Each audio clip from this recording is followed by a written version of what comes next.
For millions of years, our ancestors roamed the earth as nomadic hunters. But around 4000 BCE, humans in Mesopotamia traded that constant wandering for settled existence, figuring out how to harvest cereal grains like wheat and barley. This photograph shows the kind of lush agricultural fields that made early civilization possible. By controlling their own food source, settlements like the Sumerian city of Uruk exploded in size, suddenly packing over 50,000 residents into a single space.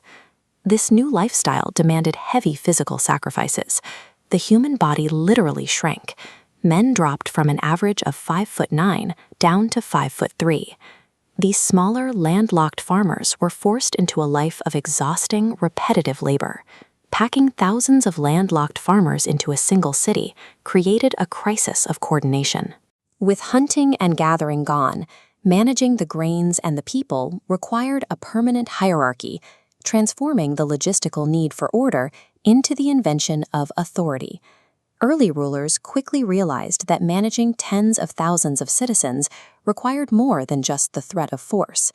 To secure absolute obedience, they claimed a direct supernatural connection to the gods.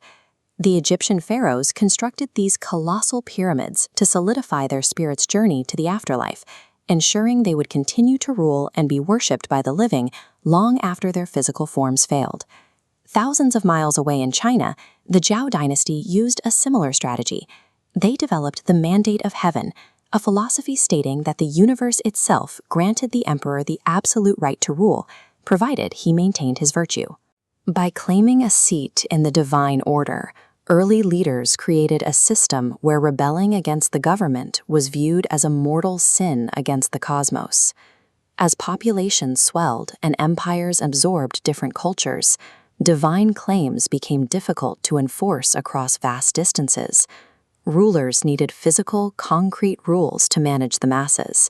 In ancient Babylon, King Hammurabi created this stone slab, inscribed with rigid laws every citizen had to follow. This dense cuneiform text dictated that breaking a noble's bone carried a severe penalty, while injuring a slave required only a fraction of the cost. This code drew the blueprints for the social pyramid. It permanently slotted humans into distinct castes, placing massive populations of peasants and slaves at the bottom to support a tiny fraction of elites. It created stability built on inescapable, enforced inequality. As civilizations expanded into border-spanning empires, leaders turned to pure military terror to maintain control over populations too distant for legal oversight. From simple dwellings on the vast Asian steppes, Genghis Khan united nomadic tribes into a cavalry force that swept from the Sea of Japan to the Caspian Sea, deliberately using a reputation for ruthlessness to crush resistance before his army even arrived. Centuries later, Niccolò Machiavelli observed this mechanism of control in action, noting that a successful ruler finds it much safer to be feared than loved. We see this fear hack during the Dark Ages, where everyday farmers willingly handed over huge portions of their crops and gave up their freedom to local lords. To these peasants, submitting to a tyrant's heavy taxes was preferable to being slaughtered by invading Huns or Vikings. Fear became the ultimate societal glue. Rulers leveraged the dread of chaotic violence to overpower the individual human desire for freedom. For millennia, these mechanisms of absolute rule seemed unbreakable. Eventually, a series of global crises began to fracture the system. In 13th century England, King John's military and political failures allowed his barons to force his hand. They made him sign the Magna Carta, establishing in ink that even a monarch had to obey the law. A century later, the bubonic plague wiped out massive fractions of the population across Europe and Asia. With so few people left to work the fields, the surviving peasant class gained significant economic leverage over their lords. In 1517, Martin Luther nailed his 95 Theses to the door of the castle church in Wittenberg. He openly challenged the practices of the Catholic Church, breaking their absolute monopoly on religious truth.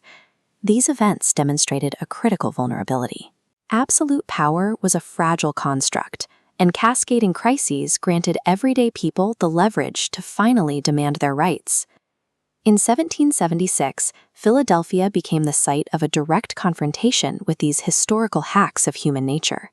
Inside, representatives signed a document directly rejecting Hammurabi's caste system, legally declaring that all men are created equal. This replaced the god kings of the past.